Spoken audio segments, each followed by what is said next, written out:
Good morning, Ms. Ford. Morning. Ma'am, you're charged with driving while intoxicated. You're facing up to 6 months in jail and or a $2,000 fine. We're going to do probable cause. You have the right to remain silent. Anything you say can or will be used against you. You have the right to have an attorney present. If you cannot afford one, one will be appointed to you, ma'am. I apologize. What's the last name, Your Honor? P-O-U-R. Okay. On March 2nd, 2025, the officer was dispatched to an accident on the 4500 block of Southwest Freeway, and the defendant was passed out in the passenger seat of a tow truck. The officer noticed that her eyes were low, her speech was slurred, and her breath smelled like alcohol. She had also urinated on herself. The defendant stated she had one drink and was coming from a club, and the defendant showed lethargic behavior, and the defendant confirmed that she was the driver and that no one was with her. Standard field sobriety tests were administered, HGN 6 out of 6, walk and turn 6 out of 8, one leg stand 3 out of 4. The defendant consented to breath, and the results were 0.128 and 0.118. Where was she driving? What was she doing? All I know is that she's sitting in a passenger seat of a tow truck. How did she get there? What happened? Was there an accident?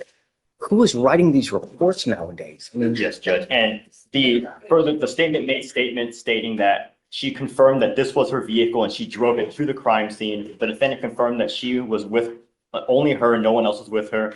The defendant confirmed that she was on her way home from a club where she consumed alcohol. And the defendant's vehicle was found stalled on the shoulder of a busy freeway. And the officer wrote that led the affiant to believe that that there was no one else that fled from the scene.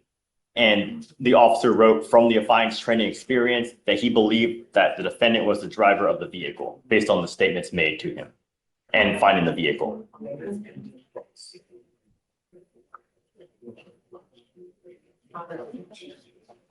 Did anyone see her drive? Did the tow truck driver see her drive? How long did she drive? When did she drive? We don't have that information. So it says that there was, Deputy DuPont was dispatched to a one-car minor accident and the vehicle was leaning on its side. The tension in this courtroom is subtle but sharp. You can feel everyone measuring their words. The judge's calm tone hides a deep scrutiny. Every detail matters here. This isn't just about one mistake, it's about judgment and accountability. Notice how quickly authority and emotion collide in the first minute. It's a slow burn that sets the perfect dramatic foundation. Stuck in a muddy ditch. The defendant was passed out in the driver's seat with the key inside the ignition and the engine running. That deputy woke up the defendant. So someone sees her in the ditch. Wait, I think you might have a different case. Oh, sorry, that was the wrong case, Judge. In this case, she was passed out in the passenger seat of the tow truck, and there's no other information in regard to her driving besides the statement she made. So there's no one that observed it, Your Honor. And we understand. Let's do this. I'm gonna appoint you a lawyer today so we can have someone take a look at the case for you. Okay? Ramona, do you mind appointing someone for Ms. Ford, please? Okay, Judge. Just do me a favor. Just take a seat for me in the jury box, will you, please?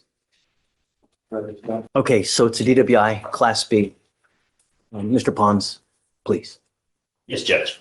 On March 2nd, 2025, the officer was dispatched to an accident call on the 4500 block of Southwest Freeway. The defendant was passed out in the passenger seat of a tow truck, and the officer noticed that her eyes were low, her speech was slurred, her breath smelled like alcohol, and she had urinated on herself.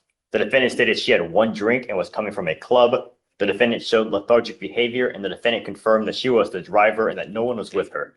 Standard field sobriety tests were administered, HGN 6 out of 6, walk and turn 6 out of 8, one leg stand 3 out of 4. The defendant consented to breath, and the results were 0.128 and 0.118. We have her in the passenger seat of a tow truck. Right. So her statement alone isn't sufficient.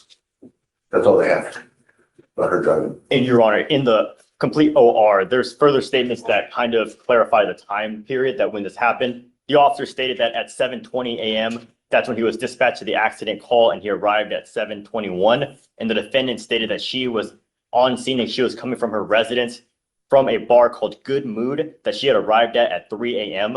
And the defendant stated she had the one mixed drink only and left Good Mood Lounge at 5 a.m. when she proceeded to head home. And the officer found the vehicle on the right shoulder stalled with the front passenger tire blown out.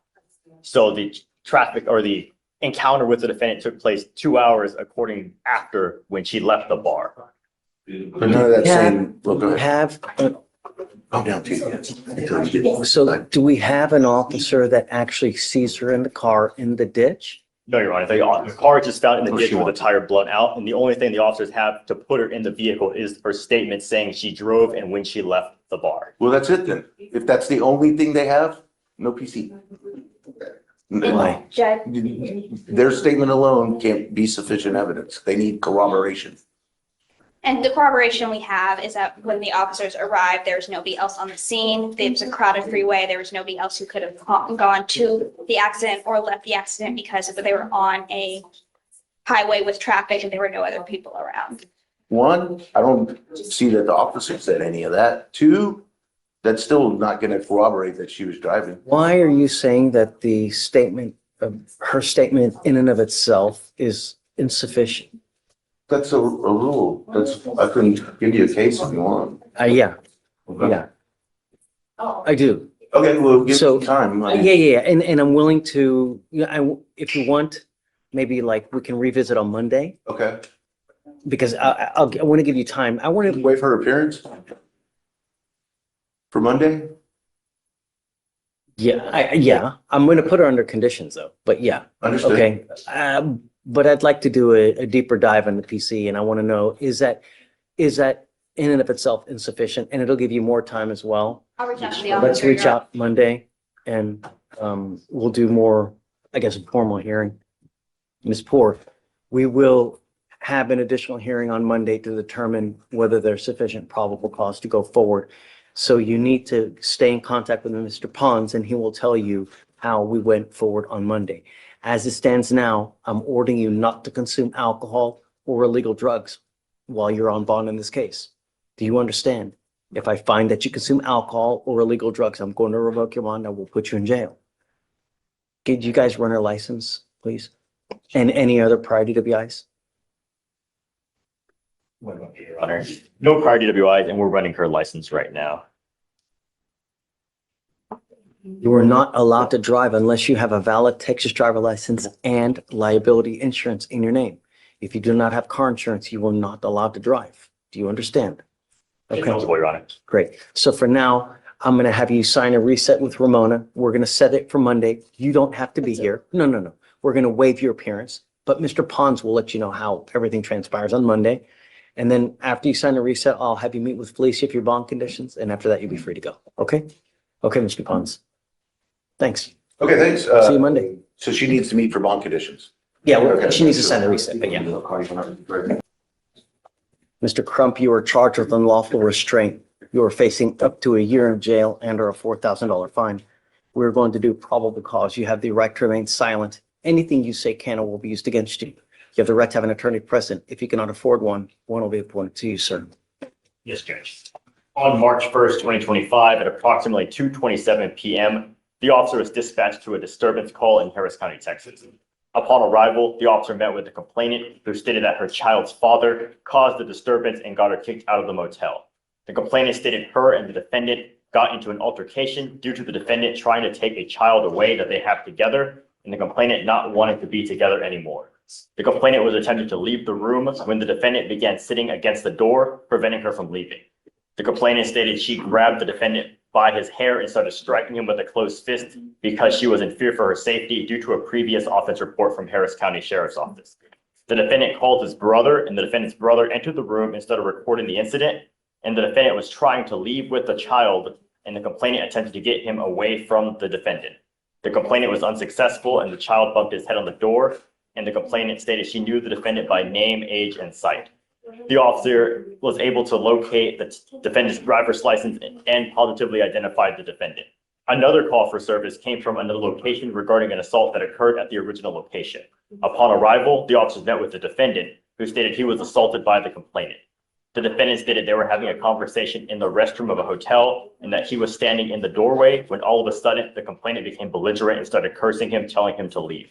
The defendant stated he was punched in the face and suffered a busted lip, and the defendant stated his brother was called to mediate and be a witness. Then the complainant began cursing at the brother. The defendant stated the complainant grabbed the child by one arm and threw him on the bed like a rag doll.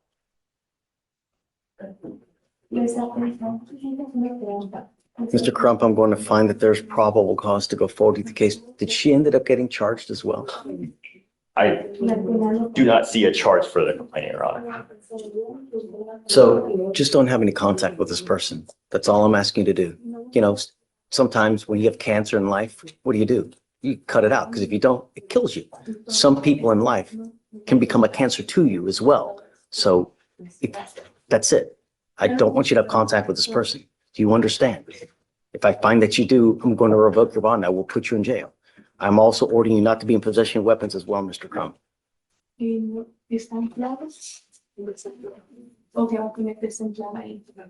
have the ability to hire a lawyer, or would you like to apply for a court-appointed lawyer? Okay, I'll have you fill out an application. I'll take a look at it. I'm going to have you sign a reset with Ramona. After that, I'll have you take a seat in the jury box. Do not leave until you sign our bond conditions. Do you understand? Okay, come on. So can you file no contact and no weapons? Yes, Judge. Tyler, A couple quick things I forgot. okay. On the two clients I approached on earlier, I didn't ask you to sign the blood discovery orders. I've had. I'll put them in. I'll sign everything for you. Okay, I don't need one to show from you. Is it the standard one, or is it? Standard? Okay, Okay. so some of the stuff that they've seen already. We filed it. It's in your queue. This is just a standard blood discovery. Standard blood Okay. discovery Then I'll order. sign it. You will sign them today? Yeah, of course. Okay, thank you. Absolutely. Guys, can you put it in the queue? Yes, sir. For both clients? Yes, sir.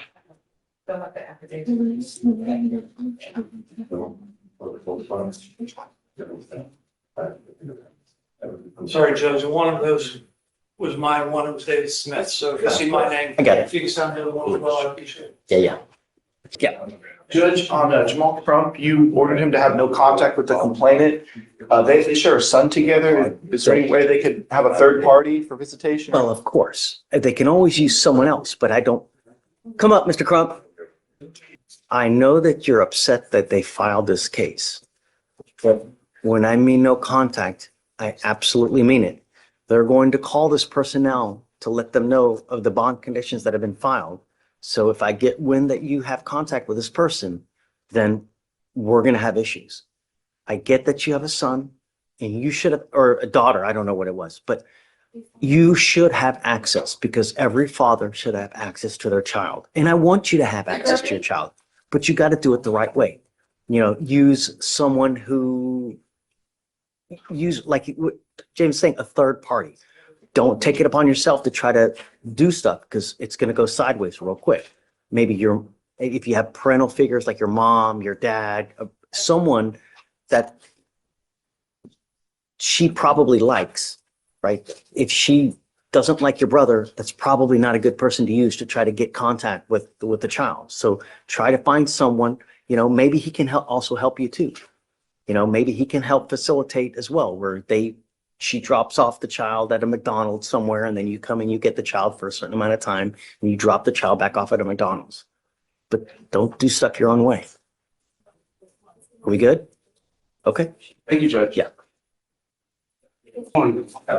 Your iPhone, is it Shake? Yes, sir. Sir, you're charged with 3 cases. You're charged with terroristic threat of a family or a household member. You were charged with assault of a family member. You were charged with interference with emergency request for assistance. All 3 of those, you're facing up to a year in jail and or a $4,000 fine. We are going to do probable cause. You have the right to remain silent. Anything you say can and will be used against you. You have the right to have an attorney present. If you cannot afford one will be appointed to you, sir. Can I say something or no? About the case, or do you have a lawyer? I was attorney, yes. I'm sorry? I was attorney and I need to discuss something, sir. You are an attorney? No. I need attorney. I need attorney. I need hair. We'll talk later. Let's do probable cause first. You have the right to remain silent. Okay, yeah. Anything you say can and will be used against you. You have the right to have an attorney present. If you cannot afford one will be appointed to you. Yes, Judge. On February 23rd, 2025, in Harris County, Texas, the officers are dispatched to a threat to life call. Upon arrival, the officer met with the complainant, who stated that the defendant is her husband.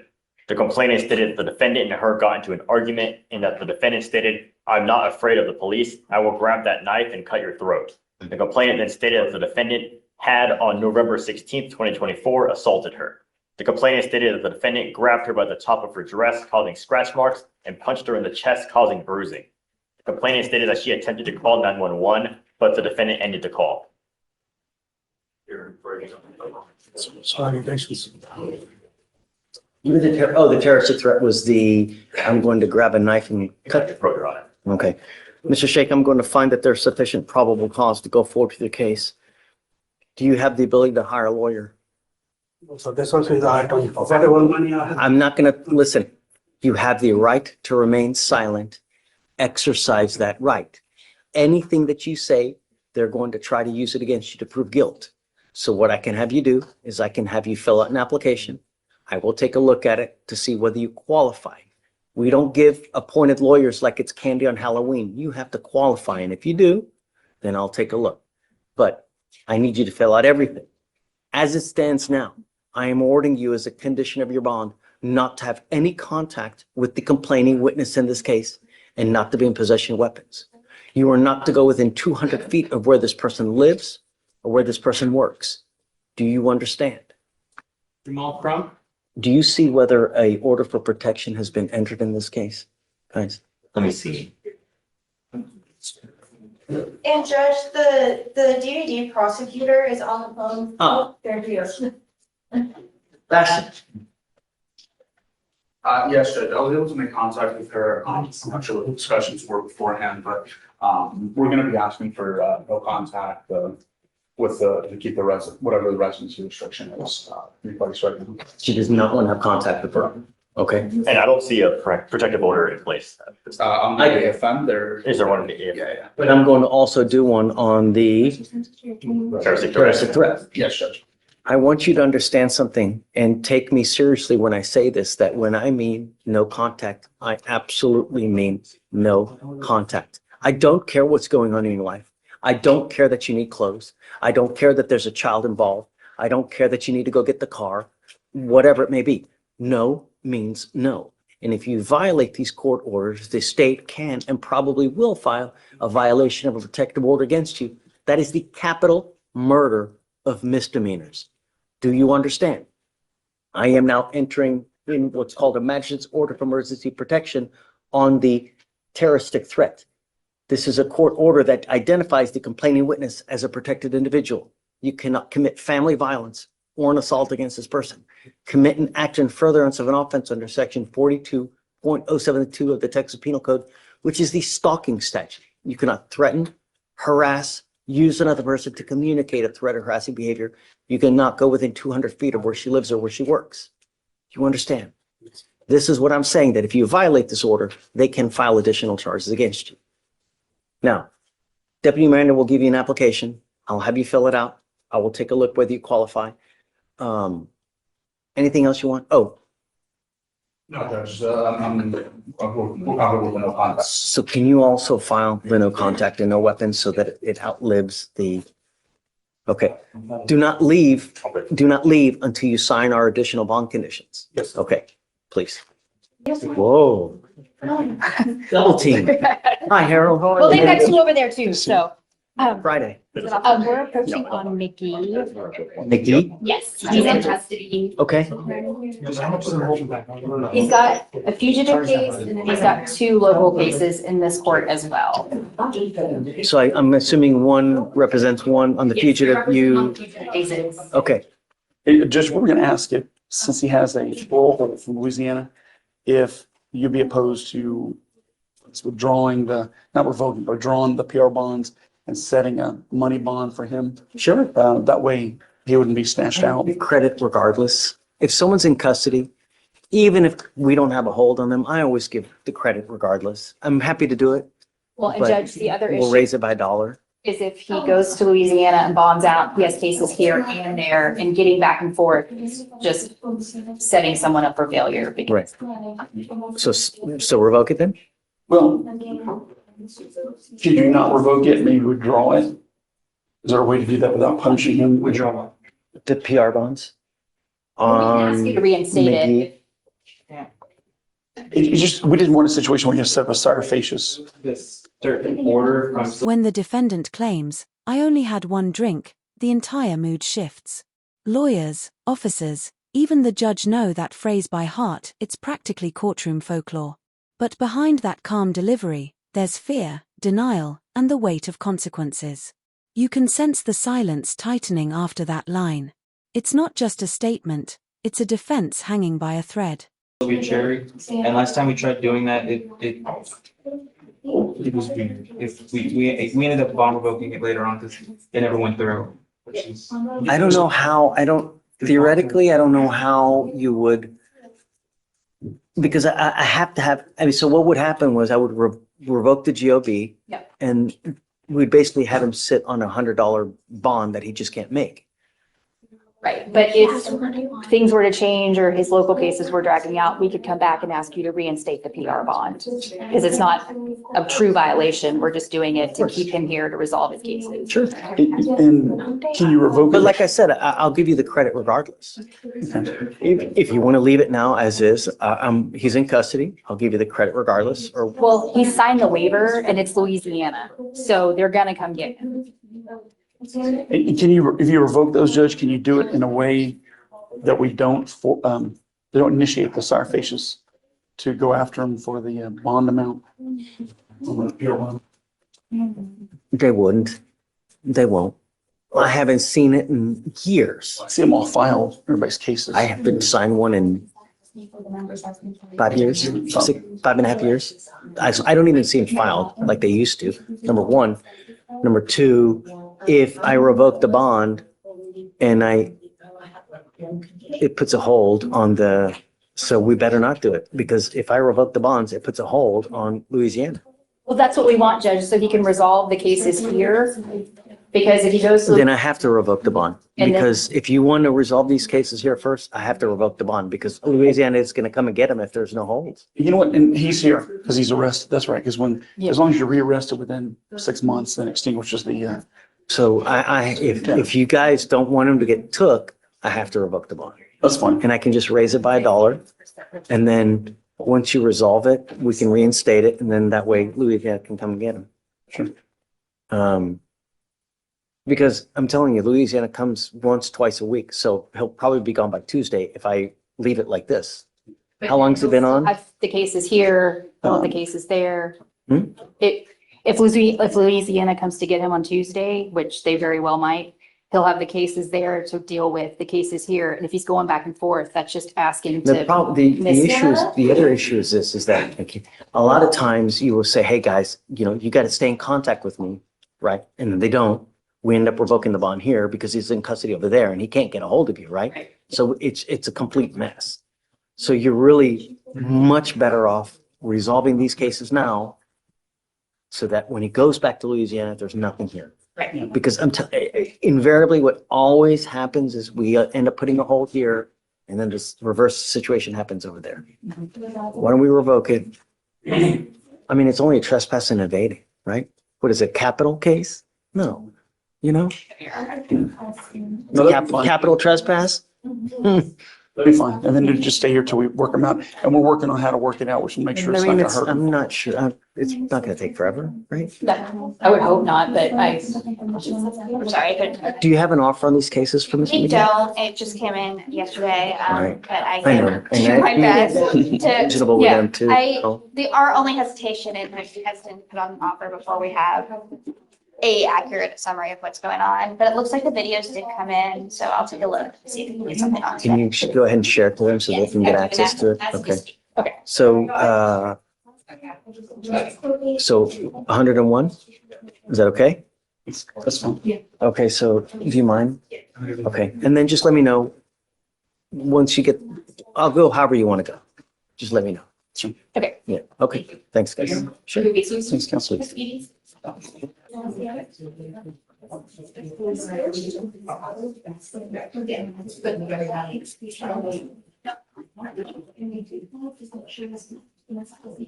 Judge, next is fair on page 16. Okay, coming up.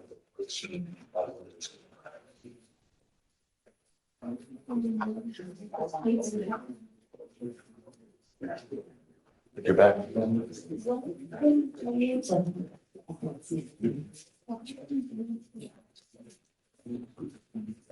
Good morning, Ms. Stair. Ma'am, you're charged with driving while intoxicated, second offense.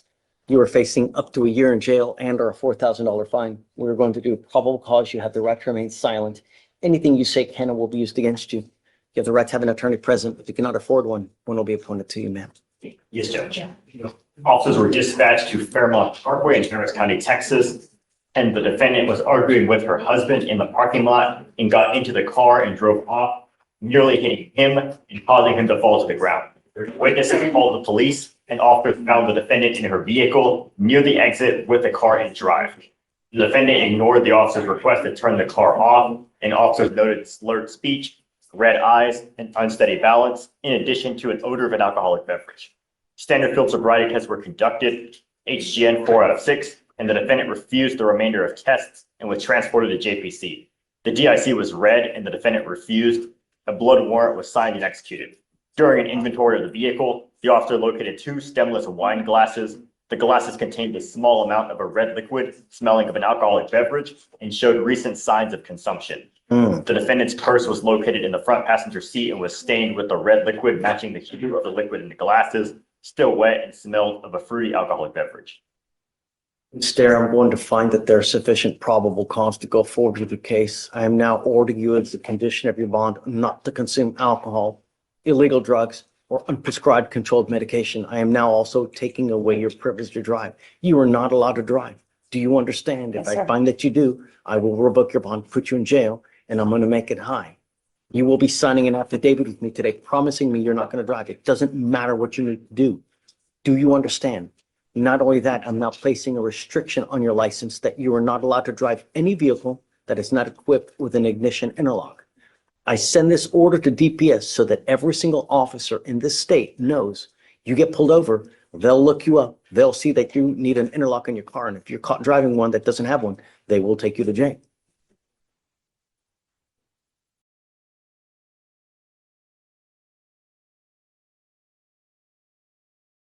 Can you run her NCIC, please? Yes, Judge.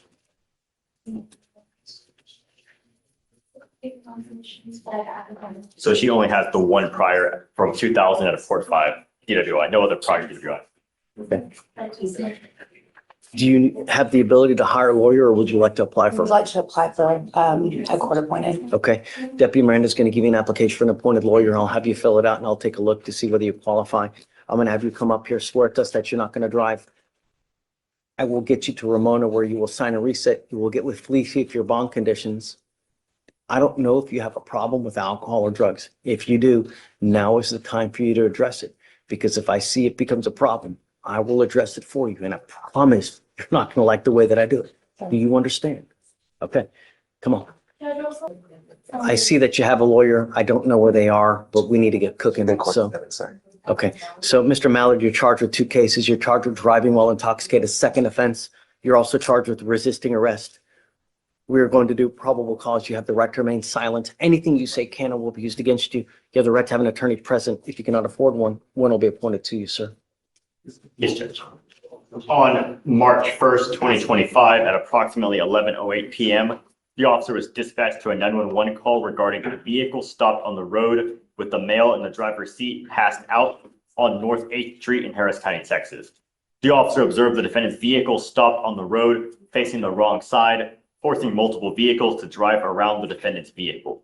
The officer observed the defendant's vehicle's engine on, with the defendant sitting in the driver's seat, appearing to be sleeping or passed out. The vehicle was in drive with the defendant's foot on the brake. The officer observed an open container of Bacardi rum, 750 milliliter bottle, approximately 10% full, sitting in the front right passenger seat, and the officer attempted several times to wake the defendant unsuccessfully, which led to the officer being forced to break the defendant's front right window to get into the motor vehicle due to the doors being locked. The officer placed the vehicle into park, and the defendant was asked to step out, who immediately fell to the ground. The officer observed slurred speech, red bloodshot eyes, a strong odor of an alcoholic beverage, and poor balance. The defendant refused any standard field sobriety test, and the defendant advised he had not consumed any alcoholic beverages, wished to speak to his lawyer, and was loudly repeating no consent to all questions. The defendant was read the DIC and refused breath. A blood search warrant was signed and executed. The defendant was transported to HCA Southeast ER to obtain blood, and the defendant refused to exit the officer's motor vehicle, even when the officer asked multiple times. The officer had to physically guide the defendant out of the vehicle, and the defendant stopped walking while walking to the ER with the officer and advised he wanted to go to the Veterans Hospital. The officer advised the defendant he had a search warrant, and the defendant refused to move. The officer grasped the defendant's upper arm and advised the defendant again of the search warrant, and the defendant refused to move. The officer advised the defendant that if he had to pull him inside, he was facing additional charges. The defendant again refused to move. The defendant advised he wanted to go to the VA hospital, and the defendant started pulling away in the direction away from the entrance to the hospital. The officer attempted to pull the defendant to the entrance, and the defendant continued to pull away. The defendant went dead weight and laid down on the ground outside and refused to move while screaming at the top of his lungs, "Someone help me." The officer was assisted by hospital security in placing the defendant in a wheelchair, allowing transport into the hospital, and the defendant's blood was only able to be drawn with assistance of 3 officers holding the defendant down. My goodness. Can you run his NCIC? Does he also have a felony DWI with a child as well? It was reduced to a DWI just above a 0.15. If you have a problem with alcohol, you better address it, Mr. Mallett. Because if you don't, I'm going to do it for you. I don't want you out in the middle of the night, and I'm now giving you a curfew. You are not allowed out past 9 p.m. to 6 a.m., and I'm going to put a monitor on your ankle so I know that you're not out in the middle of the night. On your other ankle, I'm going to put a scram monitor so I know that you're not consuming alcohol. Likewise, I don't want you to drive. I am now taking away your privilege to drive as well. You're not allowed to drive. Do you understand?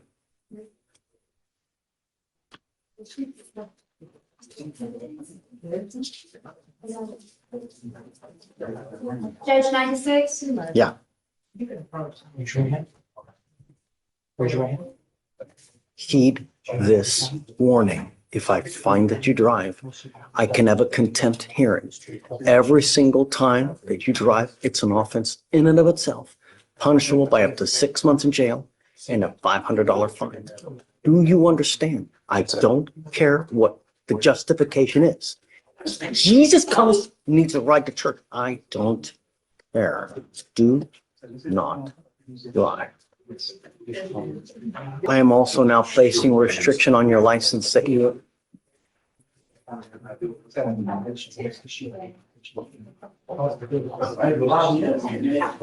Excellent. That's all. Cool. I couldn't see them.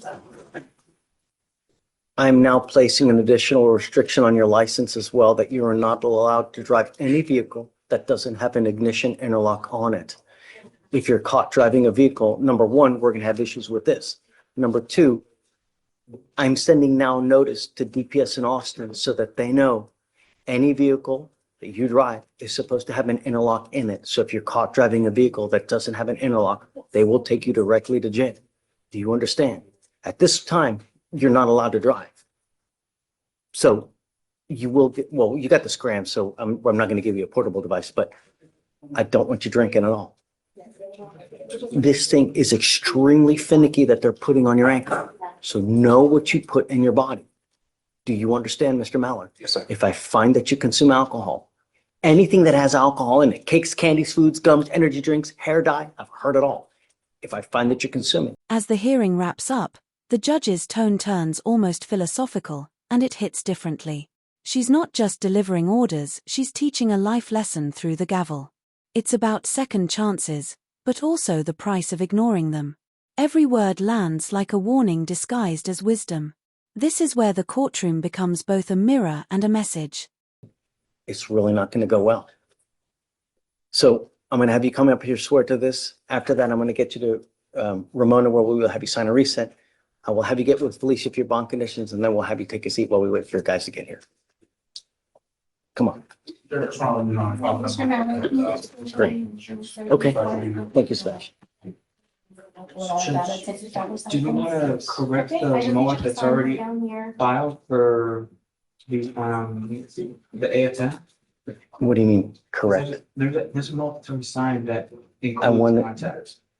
Yeah, includes contact, just not a And I think the new one, I put in the specific good cause, request for contact. He put it in the new one. Okay. So I guess you could write, if you want to print it out, I'll write no contact in the old one too. So just, it's, you print it out, let me write it in. Okay. Good morning, Ms. Rice. Good morning. Ma'am, you're charged with failure to identify oneself while being a fugitive from justice. That makes it a Class A misdemeanor. You're facing up to a year in jail and or a $4,000 fine. You guys have worked out an agreement. They're offering you 24 days in jail with credit for the 8 days that you've done. You need to understand there's a couple very serious points now. Number one, this is going to go on your record. It will be there forever. From now on, you're facing a minimum of 90 days in jail for any new cases that you pick up. The other thing that you also need to understand is that you're on parole. It's very possible that because you're on parole, by pleading guilty to this, it may result in further confinement. I don't know for sure. They may send you to ISF, but they really could send you back to prison because of this. Yes, sir. Knowing this, do you still want to do this? Yeah. You give up a lot of rights by entering this agreement. You give up the right to a trial, right to compel witnesses to testify on your behalf, confront and cross-examine your accusers. If you're not a citizen, there are possible immigration consequences. You can be deported, excluded from the country, denied naturalization. You give up the right to appeal. Once you plead guilty, it will go on your record. You can never take it off. Yes, sir. And how do you plead to the offense, man? Yeah. I'll find you guilty, send you to the agreement. Good luck to you. Thank you, Mr. Bonds. Good morning, sir. Good morning. Sir, you're charged with driving while intoxicated. You're facing up to 6 months in jail and or a $2,000 fine. We're going to do probable cause. You have the right to remain silent. Anything you say can or will be used against you. You have the right to have an attorney present. If you cannot afford one, one will be appointed to you, sir. Yes, Judge. On February 28th, 2025, the officer was dispatched to a crash, and Houston Fire Department was transporting the complainant to the hospital. The officer made contact with the defendant, the driver of the vehicle, and asked for insurance. The officer observed a long neck beer bottle fall out of the defendant's vehicle, and the officer observed an odor of an alcoholic beverage, and the defendant stated he had 1 glass of champagne. Standard field sobriety tests were administered, HGN 4 out of 6, walk and turn 3 out of 8, 1 leg stand 1 out of 4. The defendant consented to a breath sample, and the results were 0.143 and 0.135. Are you saying that he has alcohol in the car while he's driving? You're right. They just found the bottle on the driver's side. There's no indication of being cold to the touch or anything like that. Driver's side where? Of the vehicle. It just said it fell out of the driver's side. When the full DIMS just says they observed a long neck beer bottle fall out of his vehicle on the driver's side. And that's the only thing that it mentions.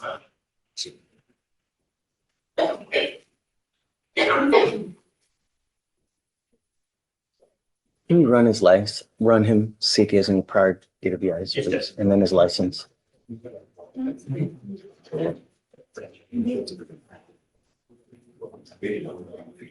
Your Honor, he has no priors and his license is eligible. Mr. Muobodo, I'm going to find that there's sufficient probable cause to go forward with your case. I'm ordering you now as a condition of your bond not to consume alcohol, illegal drugs, or unprescribed controlled medication. I'm going to randomly test you. If I find that you're consuming alcohol or illegal drugs, I will revoke your bond, put you in jail. Do you understand? You are not allowed to drive unless you have a valid Texas driver license and liability insurance in your name. If you don't have car insurance, likewise, you're not allowed to drive. We are going to reset your case to give you time to hire a lawyer.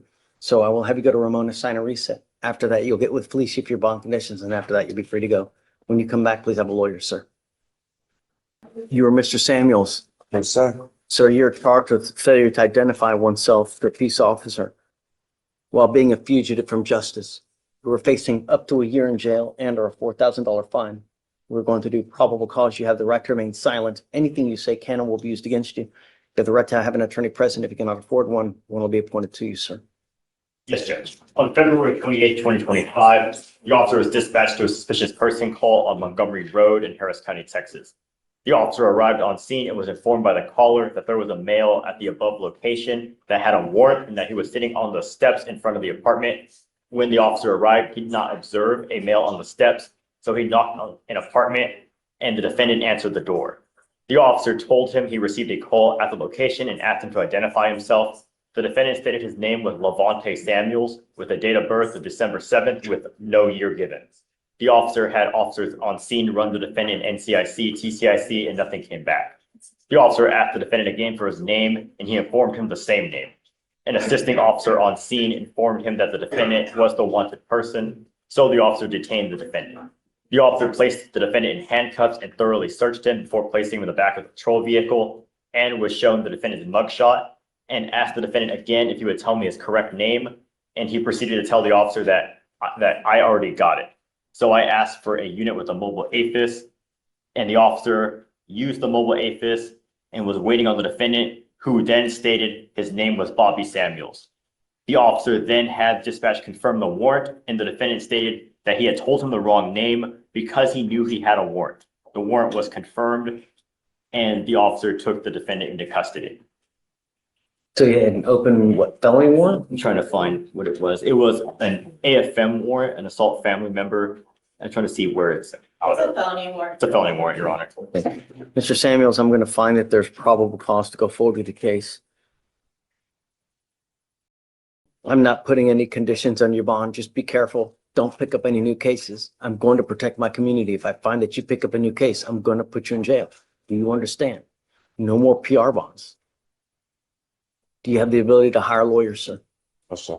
Okay, I'll have you fill out an application. I'll have Deputy Miranda give you one. I'll take a look. I'll have you sign a receipt with Ramona. We'll have you fill out the application. I'll take a look, see whether you qualify.